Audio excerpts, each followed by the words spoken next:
Welcome, everybody, to Dead Talk Live. And today we have the director of the upcoming movie, The Invitation, Jessica M. Thompson. Jessica, thank you so much for being our guest. How are you doing today? Absolute pleasure. I'm doing fantastically. How are you? I'm doing great. It is an honor to talk to you. The movie, guys, again, is called The Invitation. It is releasing nationwide in theaters on August 26th, just a few weeks away. That's what we are going to be breaking down today. So, Jessica here directed it and co wrote it. So, that's worthy noting right there. So, let's get right to it. Like I said, you directed this film and you co wrote it as well.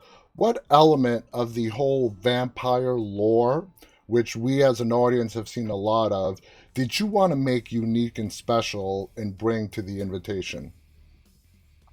Yeah, I think, definitely vampires is something that have attracted audiences for forever, and me alike, but really what I found, what I was drawn to in this film was the fact that it was an origin story of a bride of Dracula. And I felt like I hadn't really seen that before. It felt like a fresh take, and it was like a contemporary version of that. I also really loved the way into the story that it was about this, lonely artist living in New York. And I moved to New York when I was 24 to become a filmmaker. And I remember being that person. And she takes the DNA test and finds out she has these relatives. And it was definitely something, a storyline that I could identify with. Going back to the DNA test, I got to ask you, do you think when she does meet this family that's over in England and the family which is run by Walter, do you think it was a complete shock to the vampire family that they had this other family member, or was the whole thing staged? I mean, spoiler alert, but they had been seeking, someone in that bloodline, because to them, they need those four bloodlines in order to be able to survive, in order to be able to retain their powers. Like it says in the film, like they don't, immortality is not guaranteed. So Hmm. they needed someone of Evie's bloodline. Now, they didn't know that they had anyone. So the fact that Evie did this blood test was a surprise to them, but a very welcome surprise, one that they needed. Otherwise, their species would not continue. Very nice. Now, some of the we can't avoid, but making the references. There are some character names in this movie that reference Bram Stoker's Dracula. Lucy, the Harker family as well. Was that just you and your co-writer just paying tribute and homage to one of the most famous and oldest vampire stories out there? There's actually over 90 Easter eggs in the film that are from Bram Stoker's Dracula. So I yeah, definitely you picked up miss some. yeah, you picked up on the names for sure. So yeah, it's paying homage to the original, the OG of vampire stories, right? Which was something that I read in high school and I remember loving. But also to me, it's about this world that's so duplicitous and that has everyone in the town involved, and that's the horror behind it, is that it's not just this one man. He's got a whole community of people, vampires and people that are in cahoots to Hmm. keep his power. And that was to me the metaphor of the whole film, is about smashing the patriarchy, right? And that's what I found, was drawn to, is that this lonely, young woman ends up rising up and taking down the most powerful man in the world. And I think that's a story we can all get behind. Absolutely. You mentioned this earlier as well about the four families.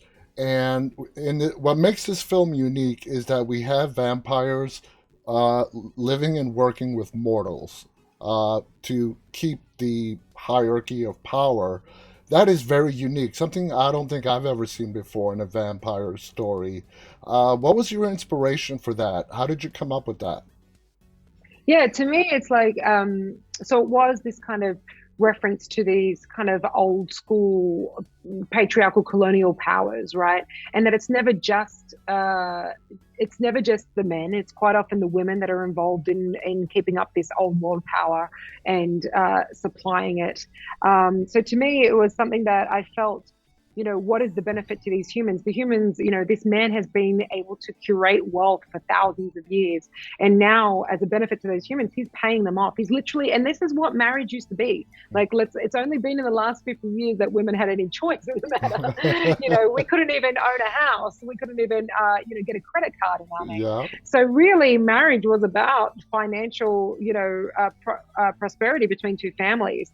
So these men are literally selling off their daughters to this evil man, this evil genius, this evil kind of character.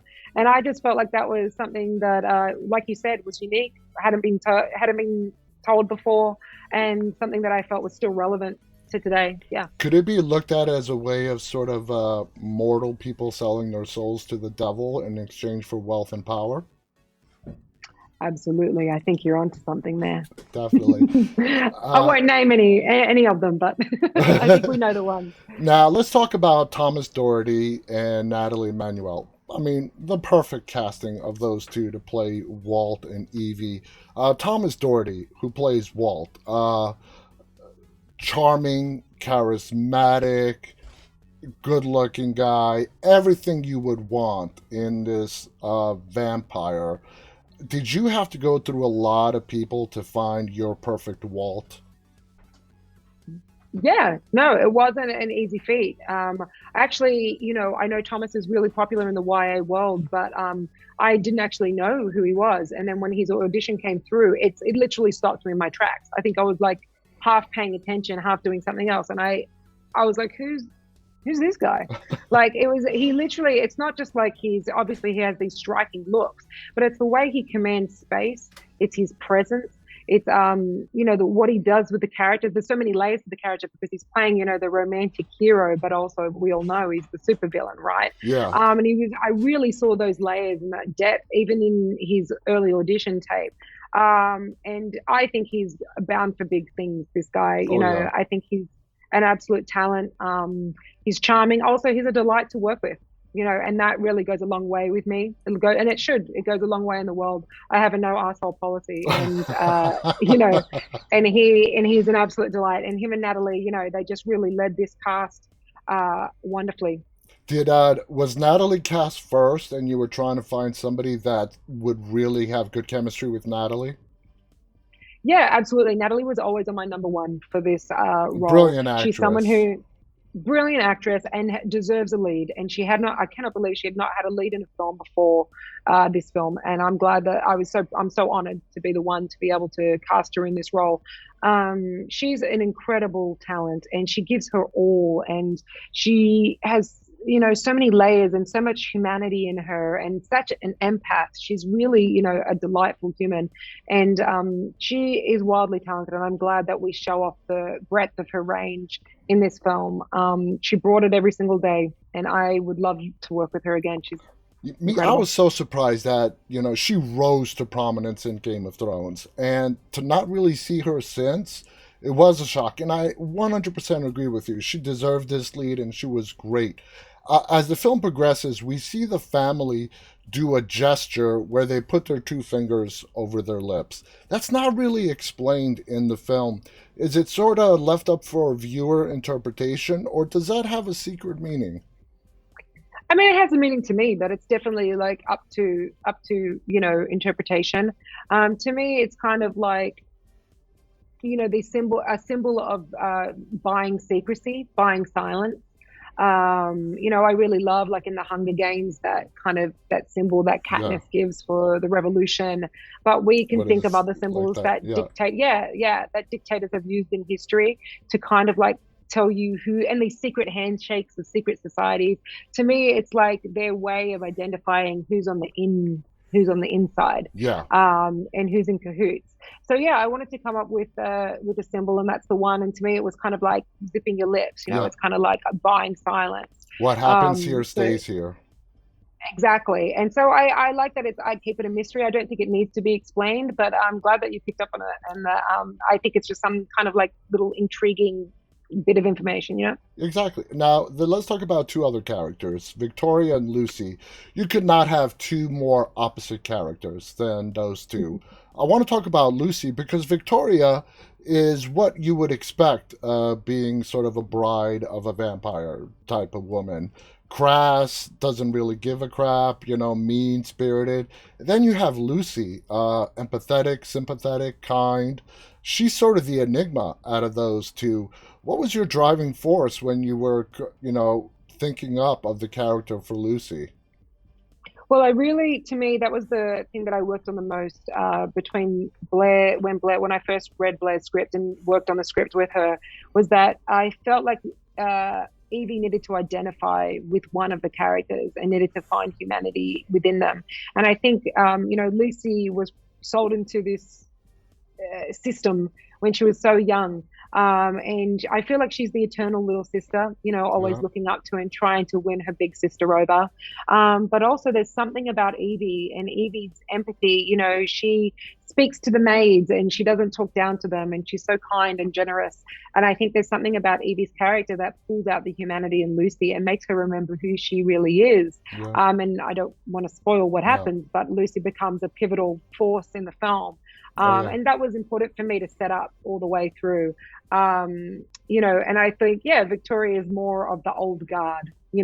She's more of the old style version of this world. Yeah. And it's even referenced that Victoria is much older than Lucy in the film. We don't know by exactly how much, I don't think, but she's much older. Speaking of Easter eggs, there is a scene when Evie's in her bedroom and she's wearing an Outlander T-shirt. Now that's another Easter egg that's not related to Bram Stoker's Dracula, but it's very fitting because from the moment Evie stepped into that mansion, she stepped back into time. And I just thought that Outlander t shirt was very appropriate. Uh, everything from Yeah. the You picked up on all the layers. I love that. from the beginning of the film, you're in modern times, but the moment she arrives at that mansion, it's like she walks back into the 18th, 17th century. What was the meaning behind that T-shirt and Outlander in particular that you wanted to? Was it just saying, "Hey, a reference to just stepping back in time"? Yeah, I mean, you've definitely picked up on one of the layers of it. Another layer was that she's someone who kind of wants a romance, right? I don't know about you, but I was someone who didn't know what Outlander was, and then during the pandemic, like binged it all. And so I just thought that's something that I think a lot of the world would identify with when they see that T-shirt. That she's someone who's kind of looking for love, as well. But you're right. When she steps into this castle, it's kind of like stepping back into time, right? Yeah, And me and the production designer Felicity Abbott really kind of focused on that in our visual aesthetic design. If you notice, every single light fixture in the house is modern, yeah. but everything else, all the furniture is old. So we really felt like these people have been around for hundreds of years, and they'd be collecting antiques and collecting things throughout history. And so I didn't want it to look like a mishmash of design. I still wanted to look, homogenous and like in character and in style. But to me, I really wanted to play with that contrast of modern and gothic. And Yeah.